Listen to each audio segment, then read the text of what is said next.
Oxana, eu nu te înțeleg deloc. S-a apucat soțul de cap.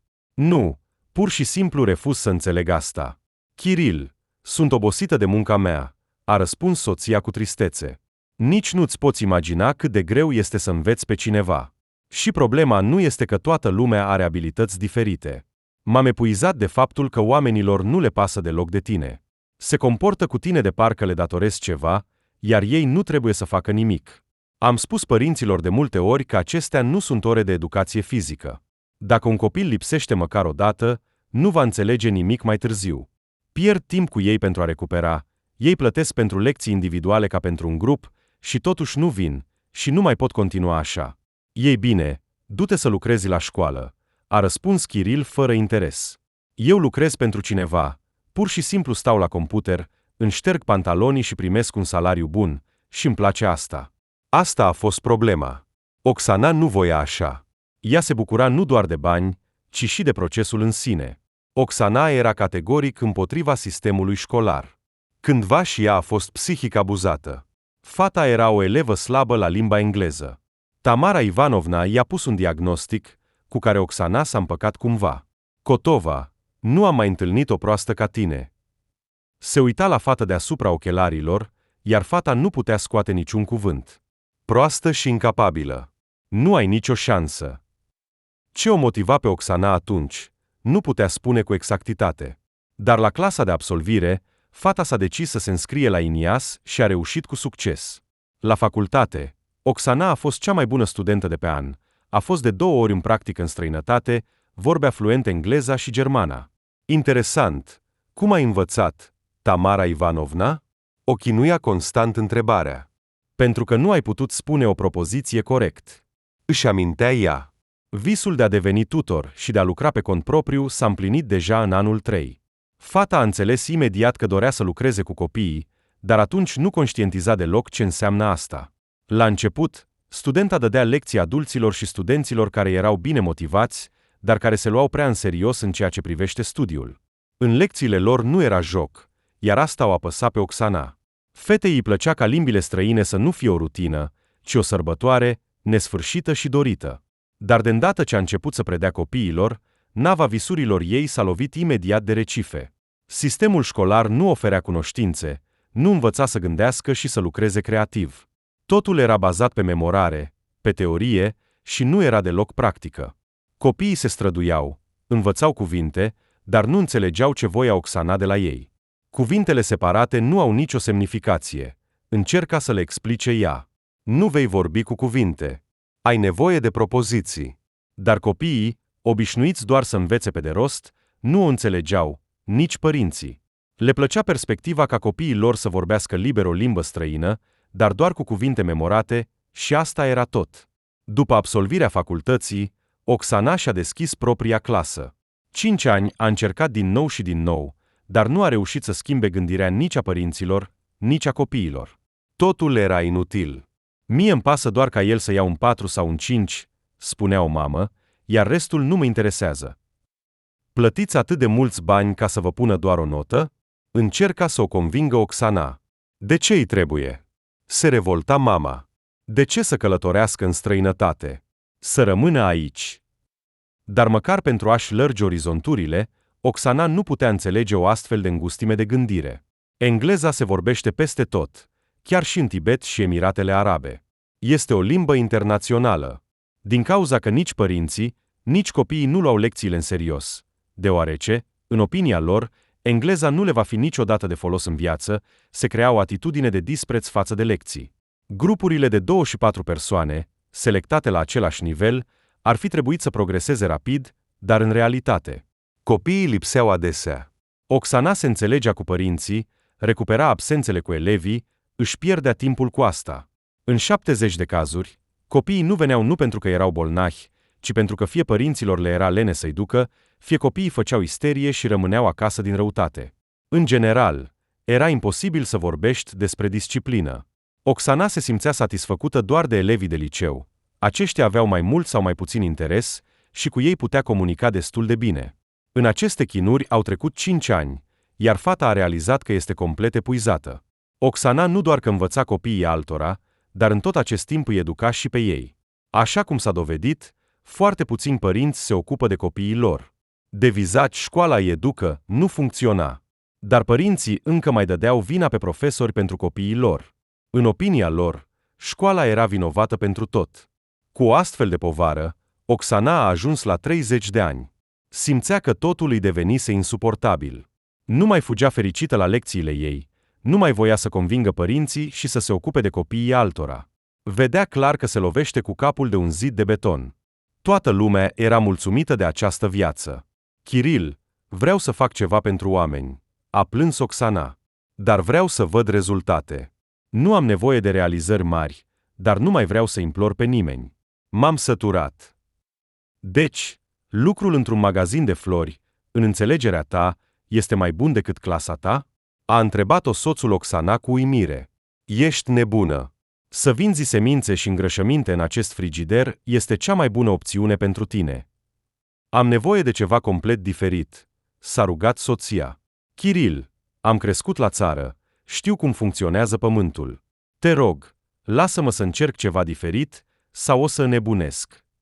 Fă ce vrei, a declarat soțul, dar apoi nu te plânge că ți este frig sau că ești plătită puțin. Bineînțeles că mă voi plânge, s-a revoltat ea. Tu găsești mereu ceva în munca ta ideală, tot timpul ceva nu este în regulă. Asta este caracteristic tuturor oamenilor. De ce ar trebui să fiu o excepție? Chiar dacă nu-mi place munca mea, nu voi pleca niciodată de acolo. Sunt puternică. Și el a ieșit în bucătărie. Ultimele cuvinte ale lui Kiril au rănit-o pe Oxana. Kiril o acuza de slăbiciune. În opinia lui, pentru bani, ea ar fi trebuit să suporte totul, și părinții nepricepuți, și copiii needucați care îi făceau nervii. Și așa, la începutul anului, Oxana a ieșit pe piață. Acolo erau rânduri acoperite, în care se aflau magazine, iar în unul dintre ele lucra acum. Oxana a aprins lumina și casa de marcat. A început un nou sezon de grădinărit. La 2 săptămâni după anul nou, oamenii și-au revenit și au început să se ocupe de treburile curente. În general, viața continua. Bună ziua! A auzit vânzătoarea. Ați deschis deja? Căci întârzi la autobuz. Oxana a adunat semințele de flori și verdeață pentru femeie și, după 3 minute, deja se grăbea spre stație. De fapt, fetei îi plăcea noul ei rol. Se uita cu plăcere la ambalajele frumoase. Vreau la țară, a șoptit Oxana. După mult timp, capul ei se odihnea și asta a fost o mare ușurare pentru ea. Nu mai trebuia să se îngrijoreze de lucrarea de control a lui Alexandru, de ce notă îi va da Alenei în trimestru. Oxana a suspinat în sfârșit. În ciuda tuturor dificultăților, era fericită că și-a lăsat munca. În 5 ani, această muncă i-a furat atât de multă energie, încât fata se simțea deja ca și cum ar fi ieșit la pensie. Nu voi rămâne aici prea mult, își freca ea mâinile înghețate. Nu era încălzire în magazin. Radiatorul electric nu încălzea prea mult, mai mult ardea aerul și devenea greu de respirat. Voi bea o cană de ceai fierbinte, a decis Oxana, dar în magazin au intrat din nou clienți. Și așa nu o lăsau pe fata aproape până la 3 ore. Vânzătoarea s-a prăbușit pe masă. Era extrem de obosită. Kiril, fiule, s-a aruncat mama în brațele fiului, nu ai mai venit de mult la mine. Ești singur? Da, a răspuns el nemulțumit. Prințesa noastră lucrează acum în magazin. Nu are voie. Are semințe. Oh, nici nu-mi aminti de această nebunie. A fluturat mama cu mâinile.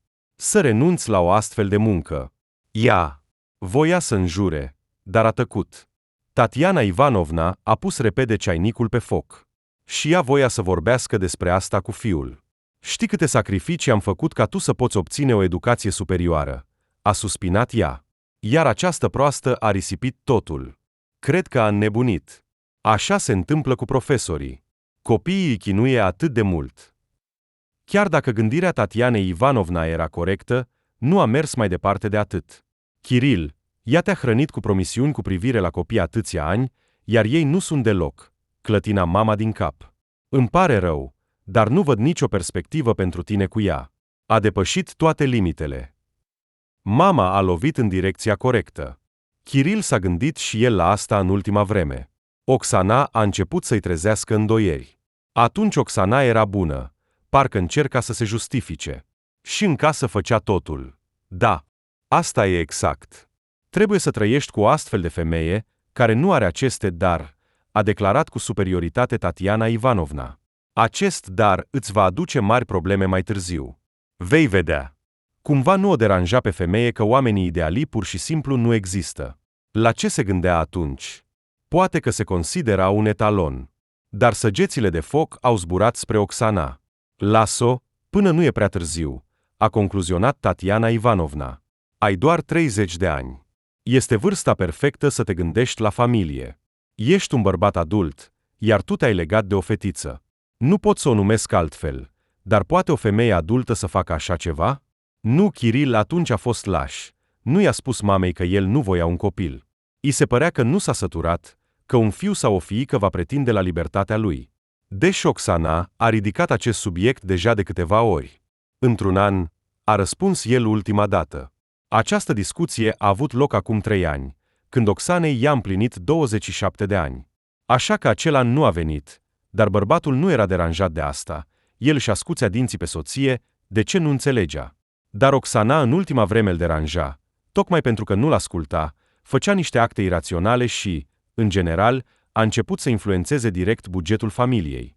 Cei 18.000 pe care îi câștiga în magazinul ei nenorocit nu se comparau deloc cu sutele de mii pe care le avea din predarea copiilor. Iar Kiril visa să-și schimbe mașina. Și, în mare parte, ar fi făcut asta pe seama soției sale. El câștiga mai puțin decât Oxana. Idiotă! Se înfuria Tatiana Ivanovna. O deranja teribil ieșirea nurorii. Din când în când, Kiril îi mai dădea bani. Dar acum ce? Fiule, ai nevoie de o femeie serioasă. A ajuns la concluzia aceasta. Nu mai gândi mult, altfel vei rămâne cu oala spartă. Kiril s-a întors acasă cu îndoieli în suflet. Mama l-a ajutat să vadă clar că nu avea viitor cu Oxana. Dar pur și simplu să o alunge nu putea. Împlu. Salut! A intrat el în bucătărie. Soția pregătea ceva. Nu-mi este foame, nu voi mânca. La mama era. Ce mai face ea? A întrebat Oxana cu grijă. Nu am mai văzut-o pe Tatiana Ivanovna de mult. Ar trebui să mergem la ea. Bine, a răspuns el fără entuziasm. Vreau să vorbesc serios cu tine. Și eu, s-a bucurat ea. Kiril, pot să încep eu? Astăzi am realizat că vreau să trăiesc la țară. M-aș ocupa fie cu cultivarea florilor, fie cu creșterea caprelor. Oh, Doamne! Rău, a suspinat soțul. Te-ai decis să mă distrugi? Ce țară? Abia am suportat magazinul tău de flori. Iar tu? Kiril, dar lasă-mă să cumpăr o casă de vacanță. Acolo mă voi ocupa de ceva. Știi cât de mult mă liniștesc plantele? Parcă revin la mine, a spus Oxana calm. Jur, ai înnebunit. Speram că este o caprice de-a ta și va trece, dar tu te scufunzi tot mai mult. S-a îndreptat. Kiril, nu te înțeleg, a răspuns Oxana printre lacrimi. A ce este rău cu pământul? De ce crezi că munca pe pământ este o umilință? Nu vreau să discut despre asta. A plecat în cameră, iar Oxana a început să plângă. Soțul părea că o respinge. Nu înțelegea de ce soțul avea o reacție atât de negativă. Nu-i cerea să se mute la țară, doar să cumpere o casă de vacanță. Mai mult, pentru ea câștigase deja de mult. Oxana nu l-ar fi rugat niciodată să o ajute. Voia să facă ceva singură. Așa se întâmplă. Oamenii se ocupă mult timp de ceva, iar apoi, dintr-o dată, descoperă că le place cu totul altceva. Și nu este doar normal, așa trebuie să fie. Cu rare excepții, există oameni care pot să facă același lucru toată viața. În plus, este imposibil să înțelegi ce vrei la 18 ani. Chiar și la 30, nu este întotdeauna clar. Unora le descoperă destinul abia după 40, iar altora, chiar și după 60. Dar Kiril și mama lui erau prea conservatori. Nu-i deranja că Oxana, în acești ani, a lucrat deja la studii, apartament și vacanțe în Turcia. Fata a început să simtă că motivul tuturor celor întâmplate nu era doar soțul ei. Era această atracție către vechi. Oamenii se agață de ceea ce a trecut. Cândva era foarte important să ai o educație superioară, dar acum, când informația este la fiecare pas, poți învăța orice. Chiar și pensionarii încep să picteze cu acoarelă sau să cânte la chitară, și asta este grozav. Viața nu stă pe loc, mereu se mișcă înainte, și trebuie să o urmez, altfel. Mamă, nu mai pot continua așa, se plângea Kiril. Ea a înnebunit complet.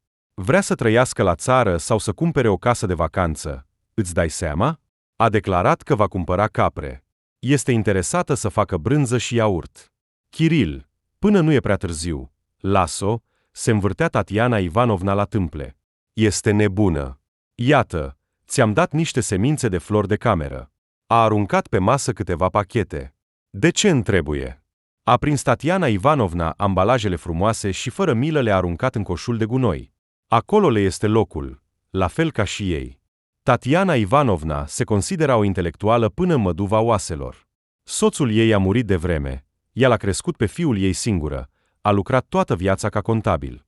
Nu s-a ocupat niciodată de creație și, în general, privea totul foarte conservator, iar asta însemna că urma strict regulile ei. Proastă, meriți o soție mai bună, a declarat cu mândrie Kiril.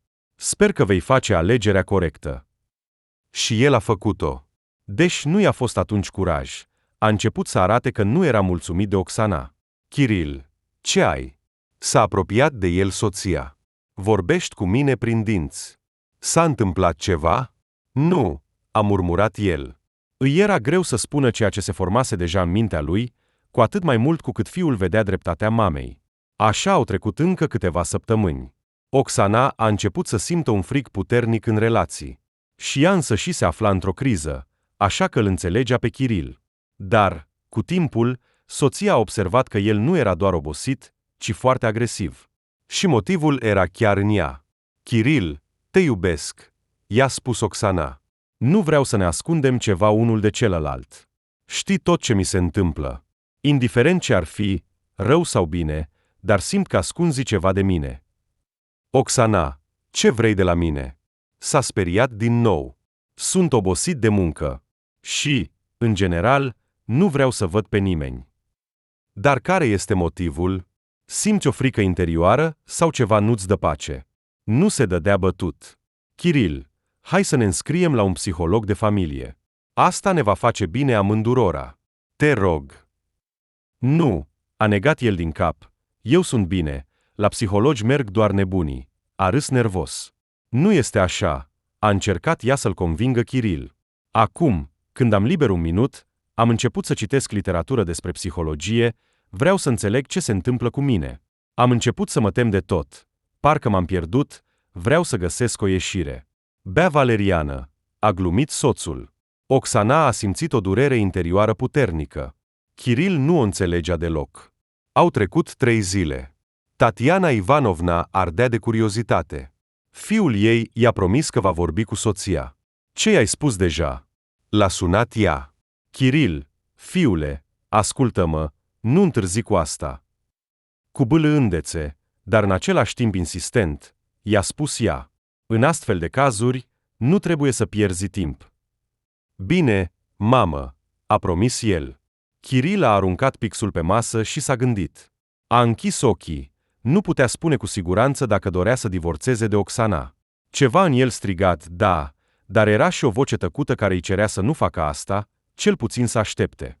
Într-o stare atât de contradictorie s-a întors acasă în acea zi. Oxana ajunsese deja, gătea în bucătărie. Salut! A ieșit ea la el. În ciuda oboselii sale, fata zâmbea. Ei bine, hai, schimbă-t, acum vom lua cina. Oxana, a spus el, ca și cum ar fi pronunțat o sentință. Soția s-a speriat. A uitat cum să respire. Oxana în acel moment a fost pe punctul de a striga de durere. Nu mai văd sens în familia noastră. A terminat rece. Suntem prea diferiți. Nu ne iese nimic. De ce ai decis așa? A șoptit ea. Ochii ei erau deja umpluți de lacrimi. Kiril, pe ce bază ai făcut această concluzie? Dar nu sunt proastă. Încerca el să-și păstreze fața. Oxana, suntem complet diferiți, nu avem nimic în comun. Ai pe cineva? S-a îndoit ea, pentru că argumentele lui i s-au părut neconvingătoare. Nu, nu ți-am fost niciodată infidel, a răspuns el imediat. Eu sunt împotriva asta, știi bine. Și de ce mi-ar trebui? Dacă nu te-aș fi iubit, aș fi plecat de mult de lângă tine. Dar din cuvintele tale deduc că nu mă mai iubești. și-a șters lacrimile. Tocmai ai spus că fără dragoste ai divorța imediat de mine. Da, a recunoscut în cele din urmă soțul, nu mai simt pentru tine ceea ce simțeam înainte. Îmi pare rău, dar nu vreau să te mint. Mulțumesc pentru sinceritate, a zâmbit Oxana și a început să-și adune lucrurile. Nu a mai spus niciun cuvânt. Slavă Domnului! O îmbrățișa Tatiana Ivanovna pe Kiril, când a venit la ea cu vestea bună. Știi, parcă mi-a căzut o piatră de pe suflet. Sunt sigură că acum îți vei găsi fericirea. A suportat-o 5 ani, iar totul a fost în zadar. Doamne, pentru ce toate acestea? Da, a zâmbit strâmb oaspetele, acum sunt un bărbat liber, pot face tot ce vreau. Un lucru pe care Kiril nu l-a luat în considerare. Nu era nici un cuceritor, nici un seducător. Sexul nu ocupa un loc atât de important în viața lui ca la bărbații obișnuiți. Modul său de gândire se referea la mental, iar asta însemna că organul său erogen era creierul, nu corpul fizic. Bărbatul obținea cea mai mare plăcere atunci când mintea lui fierbea, când rezolva probleme complicate. Nu degeaba Kiril a ales să devină inginer. Asta nu doar că îl inspira, ci și îl motiva să lucreze. Adevărat, compania lor murea din ce în ce mai mult cu fiecare an, proiectele interesante deveneau din ce în ce mai puține, dar asta nu schimba esența. Kiril era hotărât să lucreze doar ca inginer. Nici nu bănuia cât de asemănători erau el și Oxana. Numai că creația ei nu trecea doar prin muncă intelectuală. Dacă atunci ar fi putut prihi puțin dincolo de egoismul său, ar fi văzut imediat că Oxana era partenera ideală pentru el. Dar mama sa, lipsită de viziune, și-a făcut treaba și-a zdrobit fiul cu autoritatea ei. Era mai în vârstă decât el și știa mai bine decât oricine altcineva. Deci, dacă în Kiril nu ar fi fost îndoieli, nu s-ar fi lăsat niciodată convins de mama sa. Așa că suferințele pentru el erau inevitabile. Dar asta s-a întâmplat mai târziu și, ca orice alt om, nu se aștepta deloc la asta. Între timp, Tatiana Ivanovna se bucura, deși ea însăși nu și-ar fi putut explica de ce. Nurorii nu i-a făcut niciodată nimic rău. Poate că, ieșind la pensie, s-a plictisit și a vrut să joace viața fiului ei. Adevărat, partida de șah, care la început îi se părea inofensivă, apoi a lovit-o dur. În instanță, Kiril a rămas la fel de neclintit.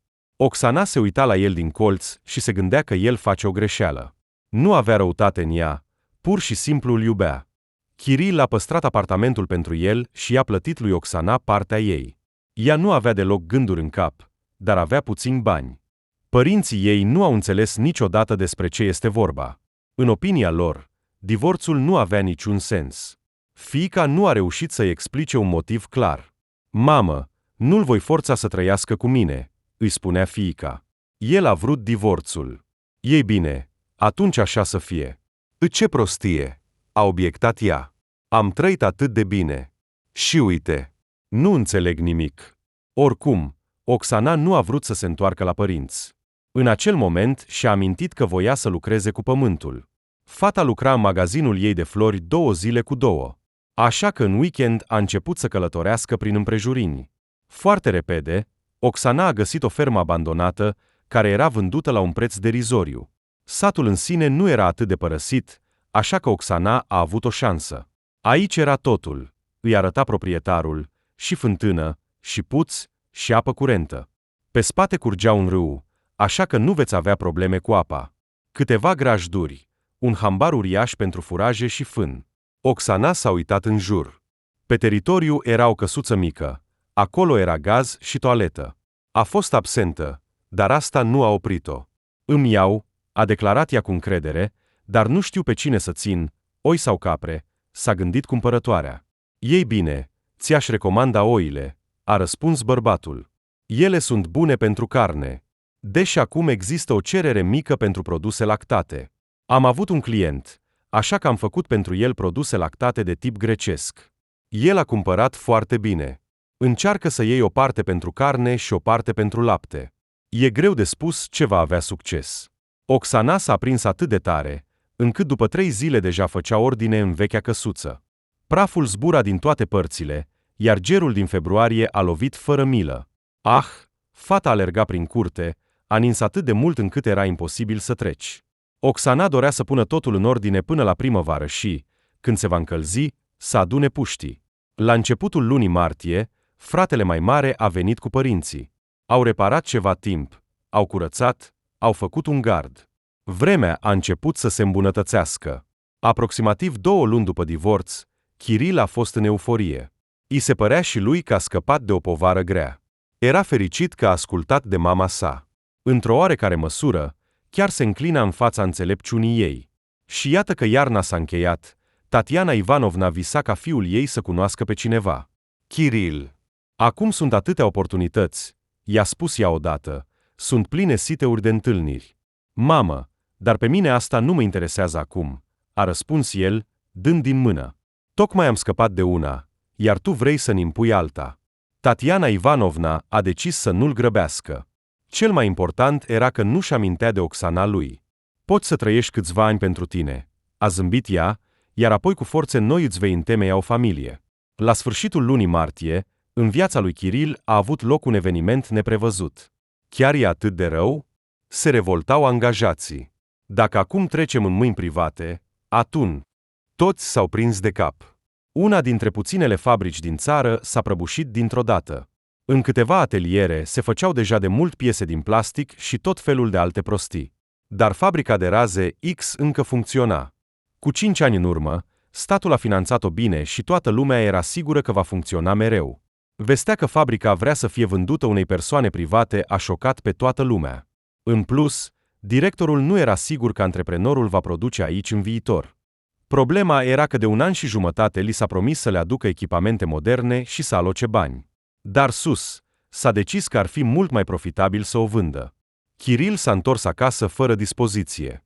Voia să vorbească, dar mama nu reacționa prea mult la durerea lui. Nu-i nimic, îți vei găsi altceva. Încerca ea să liniștească pe fiul său Kiril. Da, peste tot sunt nevoie de ingineri. Și atunci Tatiana Ivanovna nu a avut deloc viziune. Kiril nu era un universal. Era inginer în domeniul său. Iar specializarea îngustă nu se găsește pe drum. Trebuie să înveți ani de zile și să acumulezi experiență. Kiril visa să lucreze la fabrica lui până la pensionare. El, în ciuda tuturor problemelor, nu s-a gândit niciodată să plece. De aceea, situația de la fabrică îi se părea catastrofală. Ce voi face acum? Se gândea el. Nu știu să fac altceva. Doamne, ce se va întâmpla cu mine acum? Nevoia de a se gândi la Oxana, care a renunțat singură la locul ei de muncă, i-a venit involuntar în minte. Dar a alungat rapid aceste gânduri. În general, oamenilor conservatori le este foarte greu să schimbe ceva în viață.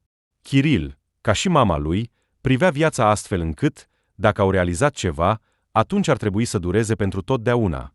Dar una dintre cele mai importante calități care ne ajută pe toți să supraviețuim este flexibilitatea. S-a răspândit zvonul că în aproximativ 3 luni fabrica va fi desființată. O săptămână mai târziu, directorul a confirmat acest lucru. Kiril s-a întristat foarte tare. A încercat să caute ceva prin anunțuri, dar îi se părea că totul este nedrept.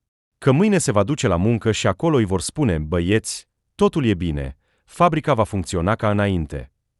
Era sâmbătă și Kiril stătea în bucătărie. Într-o clipă, amintirile l-au copăleșit. A văzut-o pe Oxana, care îi pregătea micul dejun. Trebuie să schimb ceva, a spus el cuiva. Am nevoie de o viață personală, altfel mă voi pierde. Bărbatului îi se părea atunci că o nouă cunoștință este soluția. După cele mai obișnuite măsuri, Kiril era un mire de invidiat. Avea locuință și mașină. În plus, nu bea și nu fuma. În general, un adevărat ideal. Cu munca, să meargă cum vrea, a decis el. Iar eu mă voi ocupa de căutarea unei femei. Poate că de data aceasta voi avea noroc. Fără un entuziasm deosebit, a intrat pe internet. Acolo erau tot felul de oameni. Bărbatul s-a simțit pierdut. Avea nevoie doar de o parteneră de încredere și inteligentă. Nu era interesat de modă, călătorii sau politică. Kiril era o persoană calmă, nu s-ar fi potrivit cu o persoană stridentă. Și cum a refuzat o femeie calmă, viața i-a oferit o variantă complet opusă, dar atunci Kiril nici măcar nu a observat. Lilia s-a oprit asupra unei candidate. Bărbatul se uita atent la fața ei. Fata i s-a părut simpatică. Ei bine, să vedem cât de deșteaptă ești. Dacă nu ești blondă, Voi continua să comunic cu tine. Kiril a scris în mesaje. Voia să se prezinte ca un intelectual, deși el însuși era sigur că ea nu îi va răspunde. Dar seara a primit un mesaj. Kiril l-a citit cu interes. Fata s-a dovedit a fi deșteaptă. Asta l-a bucurat. Așa Lilia i-a îmbunătățit viața. Kiril a uitat de catastrofa de la muncă, acum avea un alt interes. Tinerii comunicau în fiecare zi. Bărbatul nu se grăbea să stabilească o întâlnire. În general, Kiril putea fi numit prudent. Chiar și cu Oxana a început să comunice abia după ce s-au cunoscut bine. Odată a venit cu un prieten. Acesta avea un nepot care se ocupa cu Oxana. Așa s-au văzut pentru prima dată. Apoi Kiril a aflat despre ea, a adunat informațiile necesare. Încă de câteva ori s-au întâlnit, iar când în mintea lui a apărut ideea că ea merită să meargă cu el la o întâlnire, abia atunci Kiril a început să comunice cu Oxana. Se vedea că Lilia abia se putea stăpâni. Nu mai putea de nerăbdare să-și vadă admiratorul, iar Kiril tot amâna, parcă simțea o limită pe care nu trebuia să o depășească. Și din nou, în afaceri s-a amestecat Tatiana Ivanovna. I-a plăcut foarte mult vestea că fiul ei s-a cunoscut cu o fată, Kiril. Trebuie neapărat să te întâlnești cu ea, îi spunea mama, atunci vei înțelege imediat dacă îți trebuie sau nu. Fiul a eitat. Dar după o săptămână a riscat, iar Lilia a fost fericită că în sfârșit el a invitat-o la o întâlnire. Kiril stătea lângă oglindă, inima îi era strânsă. Amintirile despre fosta soție i-au adus din nou tristețe. S-a gândit. A încercat să nu-și amintească de Oxana. Poate că am greșit? A fost pentru prima dată în luni de zile când i-a venit această idee în minte. Am senzația că dorm. A scuturat din cap și a realizat că nu este un vis. Acum este un om liber și are dreptul la o viață personală. Cu un buchet splendid, bărbatul s-a prezentat la restaurant. Lilia s-a dovedit a fi și mai frumoasă în realitate decât în fotografie.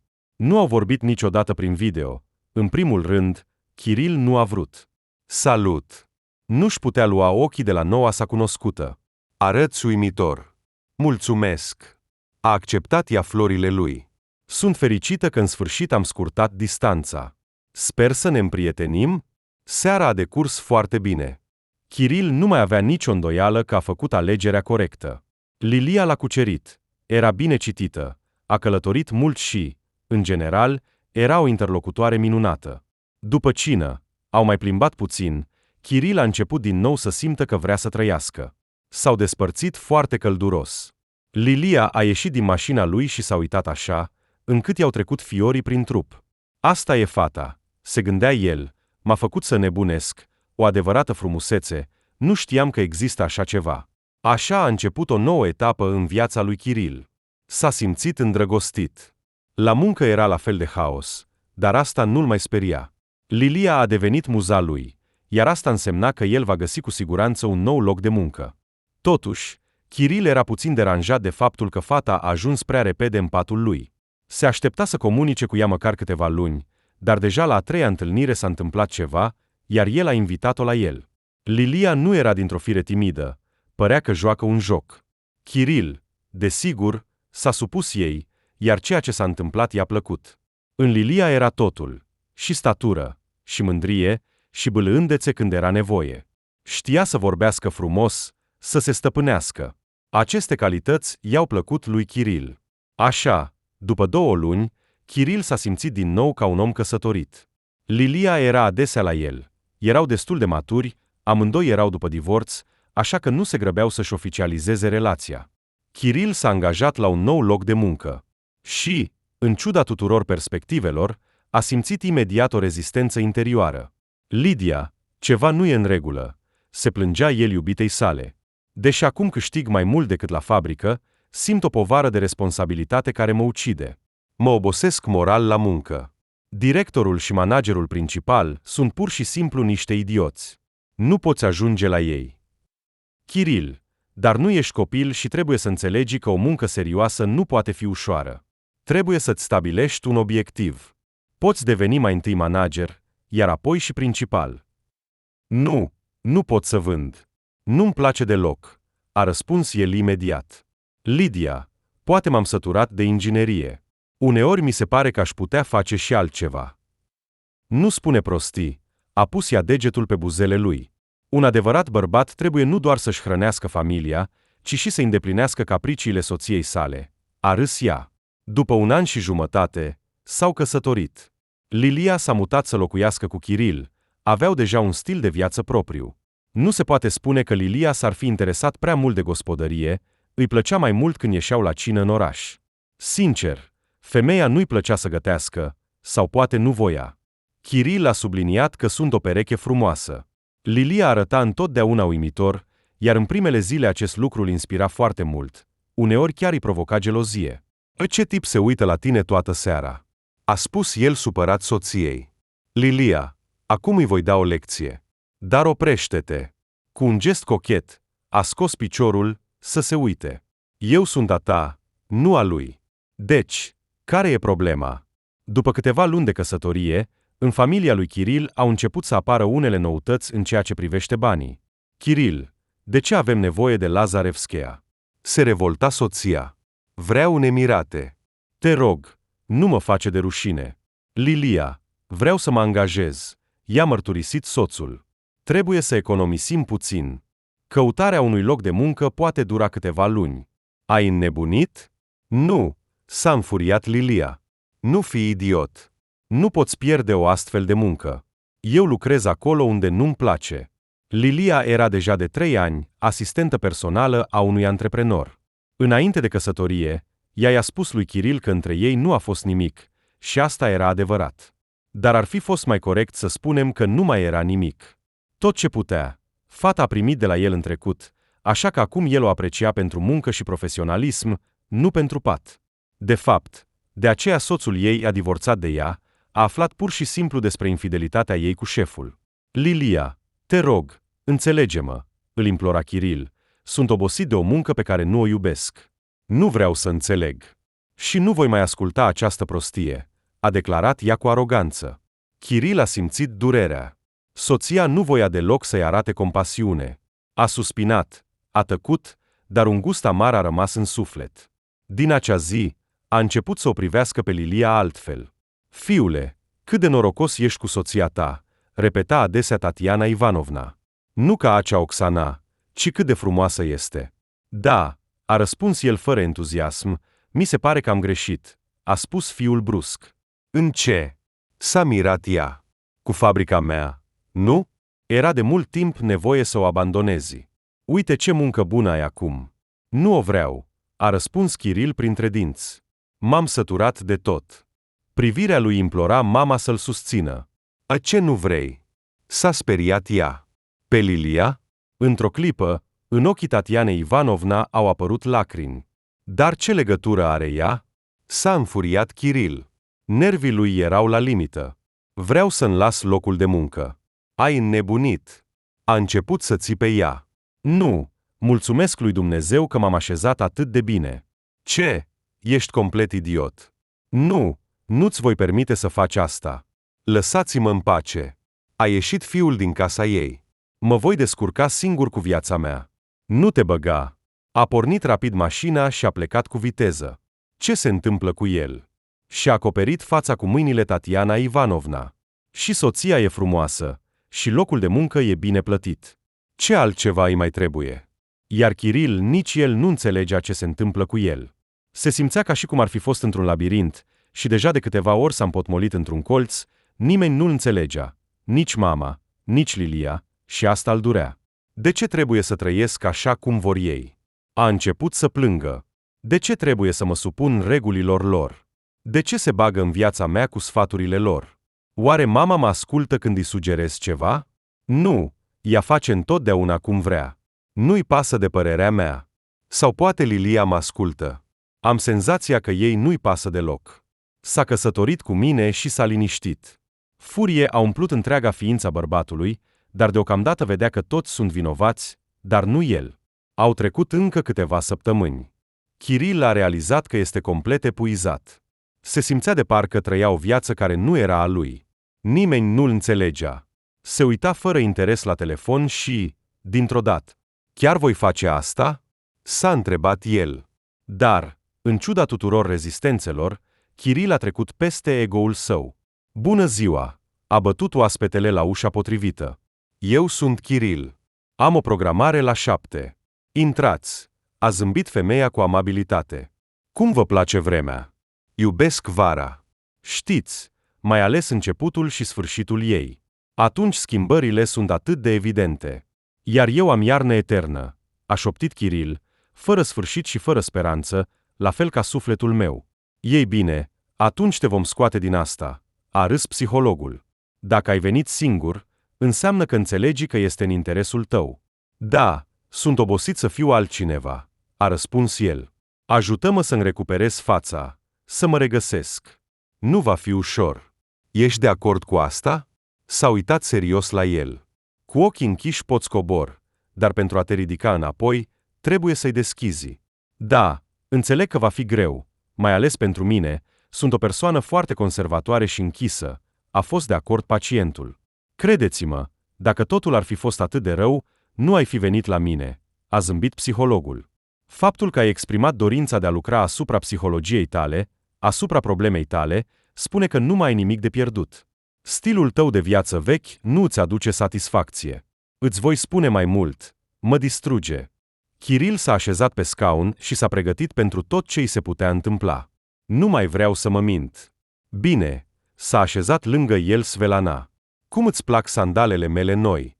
A râs ea. Care este cea mai confortabilă încălțăminte pentru tine? Cred că norii nu se pun la socoteală. I-a făcut cu ochiul ea invitatei. Aș vrea să spun schiuri, pentru că mă agăț mereu de ceva. Dar, având în vedere că trebuie să lăsăm iarna, probabil, adică Adidas. Numai când nu e foarte cald, s-a gândit Kiril. Dar Adidas nu acoperă atât de bine picioarele încât să nu poți ghici ce este în interior. Svelana a ripostat atât de ușor încât bărbatul s-a implicat rapid în joc. Credeți? Nu-și lua ochii de la ea. Nici măcar nu a realizat că sesiunea a început de mult. Svelana își făcea meseria atât de profesionist încât Kiril nici nu a observat când s-a terminat prima sa sesiune. Nu știu ce faci, dar mi-a fost mai bine doar de la o simplă vorbă, s-a mirat pacientul. Dar în asta constă toată problema. Nu vorbești despre ceea ce vrei, despre ceea ce îți place. Vorbești în șabloane care sunt în capul tău. Nu ai vorbit niciodată liber chiar și despre subiecte simple, a răspuns ea. După 5 sesiuni, Kiril nu mai avea nicio îndoială că va renunța la locul său de muncă. Până atunci, și-a luat timp pentru el, bărbatul nu se aștepta la cât de multă plăcere va avea să facă temele pentru acasă. Ce ai aici? Odată s-a apropiat de el Lilia. Niște grafice. De ce le colorezi? S-a înscris la psiholog. A recunoscut el. Mi-a fost puțin mai bine. S-a uitat la Lilia. Ce? A râs isteric, dar râsul ei semăna mai mult cu o insultă. Ce ai? Probleme cu capul? De ce? A înghițit el, pentru că reacția Lilei îi spunea multe. Crezi că psihologii lucrează doar cu oameni bolnavi? Dar, de fapt, croitorii fac haine. Fiecare ajută pe cineva. Mie Svelana îmi ajută să aflu ce vreau cu adevărat de la viață. Și ce? Ai aflat? I-a provocat ea. Lilia se uita la el de sus. Arăta foarte arogantă. Ei bine, încă nu, dar sper că într-o zi se va întâmpla, s-a rușinat el. Lilia, ani de zile acumulăm atâta murdărie în noi, iar tu vrei ca într-o singură dată să dispară totul? Ar fi fost mai bine să economisești acești bani pentru Emirate, a suspinat ea. Te ocupi doar cu prostii. Apropo, luna viitoare am nevoie de 110.000 și vreau să-mi îmbunătățesc puțin fața. Kiril a tăcut, dar a simțit clar că Lilia va ieși din viața lui. Nu era necesară, la fel cum nici el nu era necesar ei. Era doar o chestiune de timp. Lecțiile cu psihologul îi aduceau bărbatului atât plăcere, cât și folos. După 3 luni, viziunea lui asupra lumii a început să se schimbe. De ce ai divorțat de prima soție? A întrebat Svelana pacientul. Ce nu-ți plăcea la ea? Nu știu, a recunoscut el sincer. Am fost foarte supărat pe ea. Încerca să-și trăiască viața, iar mie nu-mi plăcea. Voiam să o controlez. Iar când nu mi-a permis să fac asta, am vrut să mă răzbun. Regreți asta? A pus psihologul o întrebare foarte provocatoare. Da, a spus Kiril, lăsându-și capul în jos. Eu și Oxana eram foarte asemănători. Mi se pare că atunci nu o înțelegeam, așa că nu am putut aprecia ce însemna ea pentru mine. Dar am ratat șansa. Iar a doua ta soție, seamănă cu ea? Femeia nu-și lua ochii de la el. Au ceva în comun? Nu, nimic.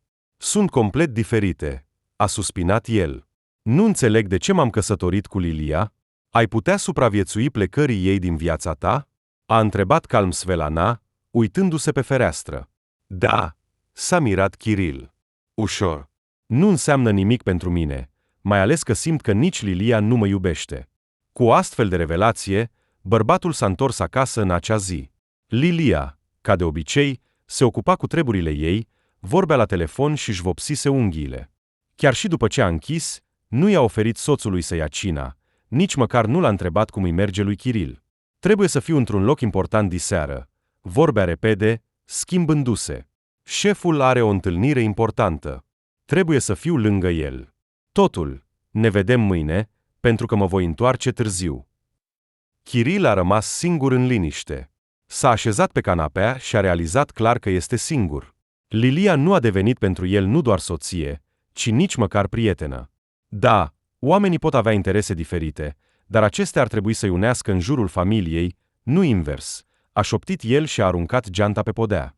Era duminică. Kiril s-a trezit deja. Lilia încă zăcea în pat. El pregătea ceva în bucătărie și se gândea cum să înceapă această conversație. Salut! A văzut cum soția a intrat în bucătărie. Vei lua micul dejun. Lilia? Ești acasă astăzi? Trebuie să vorbim. Nu acum, a răspuns ea, supărată. Poate că putem petrece duminica în liniște? A murmurat ea și s-a îndreptat spre cameră. Plec de la muncă. A ajuns o cuvestea. Ea s-a întors imediat și s-a uitat la Kiril cu șoc. Ai înnebunit? În vocea ei se simțea furie. Am discutat deja despre asta. Nu, vei rămâne acolo. Și gata. Și nu mă mai enerva. Nu, mă voi angaja, a răspuns calm Kiril. Îți place sau nu, dar o voi face. Ce? S-a înfuriat ea. Ei bine, atunci să știi, dacă te angajezi, atunci eu nu voi mai fi aici. Bine, a zâmbit Kiril. Lilia s-a oprit ca înfiptă. Nu știa ce să-i spună. Du-te dracului. A înjurat ea și a început să se pregătească pentru plecare. A scos câteva genți, a intrat în bucătărie să bea apă. Când te răzgândești, sună-mă, a declarat ea cu aroganță. Până atunci voi sta la sora mea. Nu mă voi răzgândi, a strigat el, când Lilia se încălța deja. A auzit cum ușa s-a închis cu toată puterea. De data aceasta nu mă voi răzgândi. Kiril s-a așezat pe scaun și a amintit de Oxana. Inima lui s-a strâns. Acum înțelegea ce se întâmpla cu ea atunci. De asemenea, a văzut că, fiind soț, nu a susținut-o. Dimpotrivă, a vrut să o distrugă pentru că nu l-a ascultat. Așa proceda acum și Lilia. Acest mecanism era atât de simplu. Dar atunci Kiril avea ochii închiși și nu vedea lucruri evidente. Bine, și acum, întrebarea principală. A desfășurat Svelana în fața lui Kiril lucrările sale. Există un detaliu care unește totul aici. Ce este? Vă rog, concentrați-vă. El a început să răsfoiască lucrările sale, a urmărit rândurile cu privirea și nu a putut înțelege. Aici te plimbi prin pădure cu un câine, a spus analista pe hârtie. Aici galopăm pe malul mării pe un cal, iar aici stai în fotoliu împreună cu o pisică și bei cafea. Așa cum știți, există două aspecte. Din filosofia chineză, acestea sunt yin și yang. La unele popoare, aceste elemente sunt numite pur și simplu mamă și tată. Așadar, despre ce ne spun lucrările dumneavoastră? Elementul tatălui dezvăluie că aveți nevoie de un partener. Nu vedeți cum ar putea fi el, așa că îl imaginați sub forma unui animal, deoarece acesta nu vă poate înșela, vă ascultă. Vreți să dețineți un animal pentru a vă proteja, dar în același timp aveți nevoie de el ca de un prieten și un partener. Exact așa vă raportați și la oameni. Prima dumneavoastră soție v-a speriat.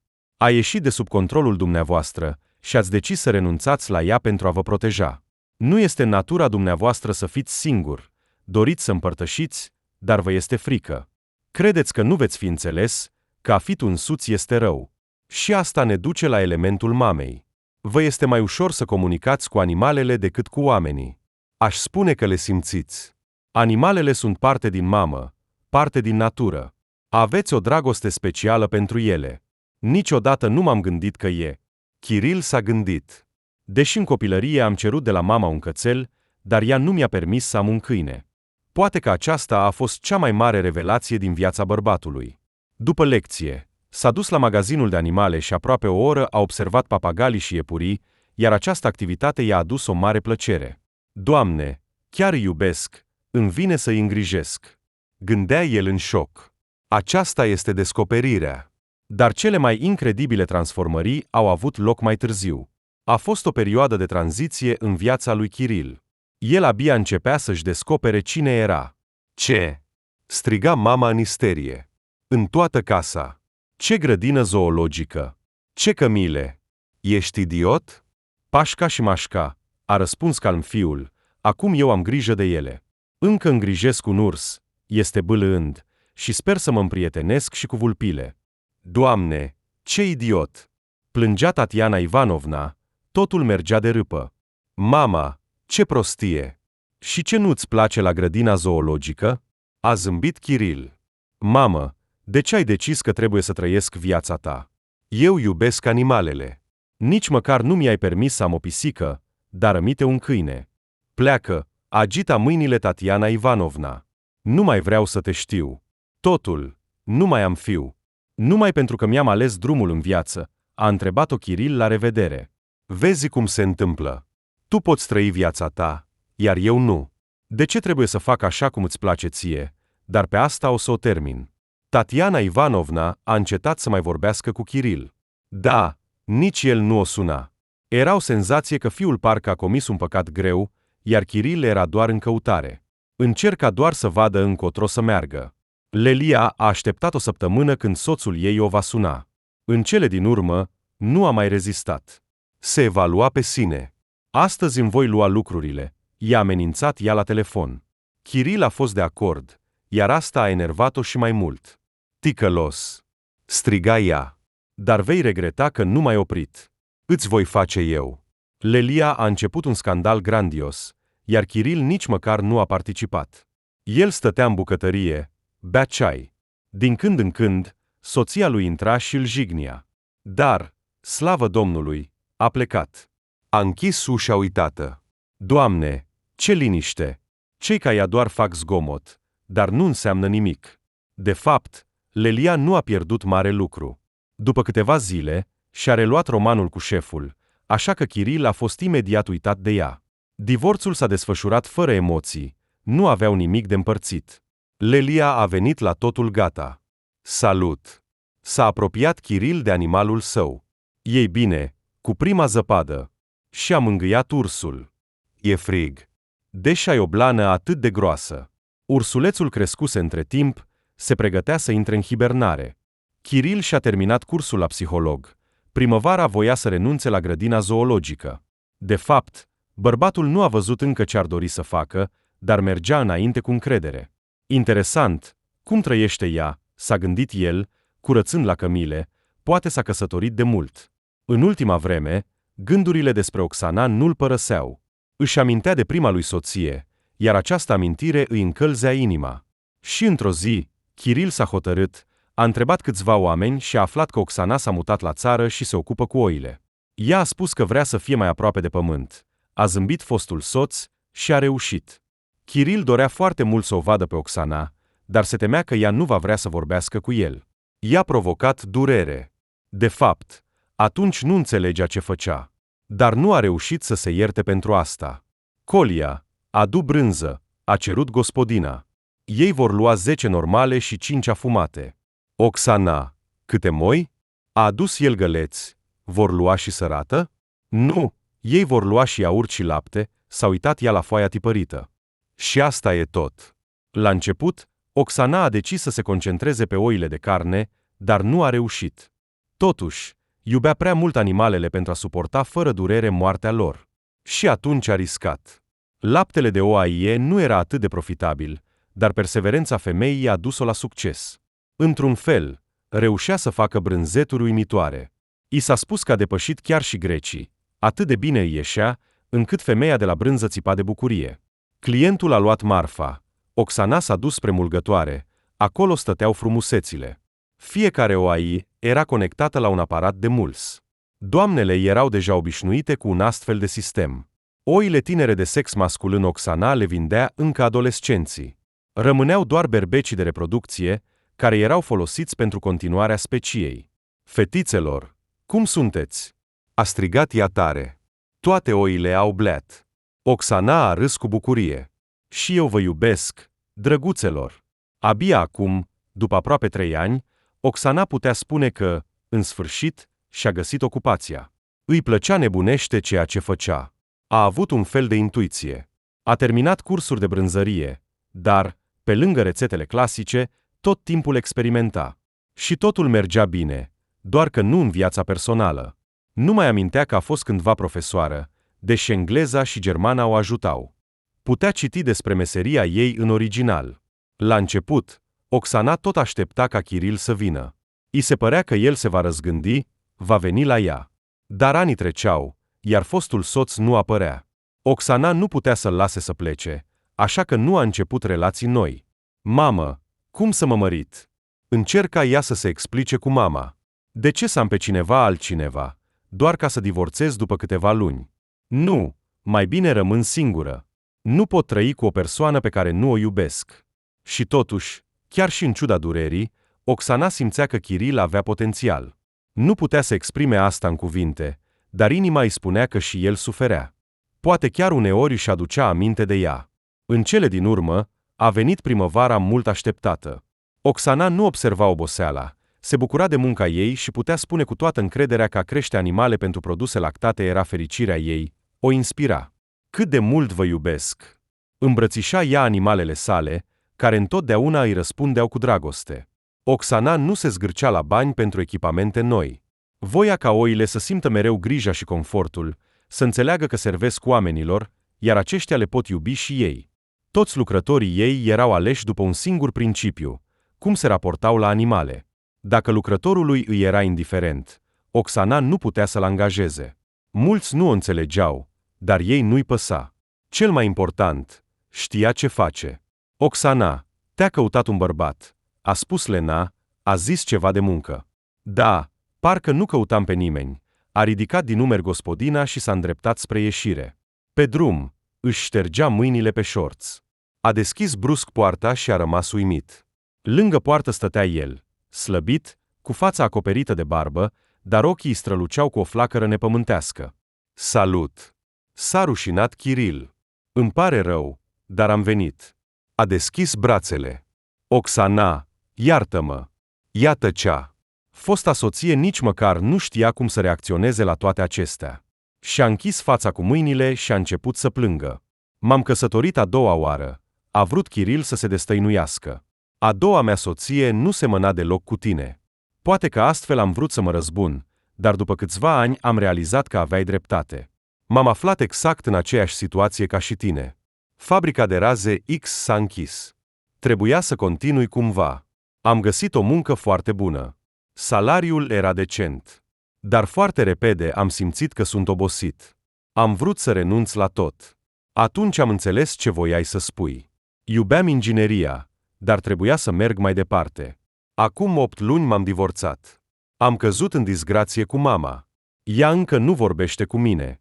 Chiar am reușit să lucrez la grădina zoologică. Am curățat după urși, cămile și alte animale. Și cel mai important, vreau să mă găsesc, Oxana. Am nevoie de ajutorul tău. Ah, Kiril, ce pot face pentru tine? A ridicat ea din umeri. Nu știu. A ridicat privirea spre el. Iubește-mă pur și simplu. Nu am nevoie de nimic altceva. Lacrimile au început să-i curgă pe obraze. Am nevoie de tine. Am fost prost. Da, o nebunie. Și nici măcar nu te-am văzut. Orbirea mea a distrus totul. Te rog să mă ierți. S-a pus în genunchi în fața ei. Ridică-te, a ordonat Oxana. Sunt doar o persoană, la fel ca tine. Și eu greșesc. A zâmbit misterios. Dacă vrei, îți pot oferi o muncă. Vreau, a intrat el după ea pe poartă. Oaspetele se uita în jur. Era curat, oamenii se plimbau încolo și încoace. Fetițelor, avem un nou lucrător, a intrat ea în grajd. Doamnele au încetat să mănânce și s-au uitat cu interes la Chiril. Ce drăguțe! A mângâiat el o aie și i-a dat o zgârietură pe ureche. Atât de adorabile! Frumusețea a bleat în răspuns. Complimentele îi făceau plăcere. Întregul turm a susținut-o, iar în câteva secunde întregul grajd era în picioare. Ah, voi, minunaților! A râs Oxana. Încerca să mângâie fiecare o aie, dar erau prea multe. Au trecut 1 an și jumătate. Toți lucrătorii s-au adunat în fața gospodinei. Chiril a deschis ușa mașinii. Doamne, ce faceți? A râs Oxana, ca și cum m-ar conduce pe ultimul drum. Mă duc la maternitate. Așa, sus nasul. I-au ajutat să se așeze. Chiril, tot palid, s-a așezat la volan. A dat ultimele instrucțiuni de lucru. Dar te întorci în câteva ore, a zâmbit soția lui Chiril. Se vor descurca fără noi. Totul, băieți, pa! Mă întorc cu un nou stăpân, a salutat Oxana pe toți. Cu aceeași echipă, dar după o săptămână lucrătorii au întâmpinat-o pe Oxana. Mașina a intrat, iar ei au alergat spre ea cu strigăte. Cineva avea flori, cineva baloane. Ei bine, Egor, cunoaște-te. Aceasta este familia noastră mare, a spus gospodina, ieșind din mașină. Uite câte bone ai. Hai, îmbrățișează-o pe ea. Altfel, e ca și cum nu ai fi de-al nostru, râdeau bărbații. Am fost pe punctul de a înnebuni când l-am văzut prima dată, a râs proaspătul tată. Întreabă, că nu e ultimul, râdeau fetele din toată inima, iar în acest moment fericit, aparatul foto de familie a surprins una dintre cele mai bune imagini din viața lor.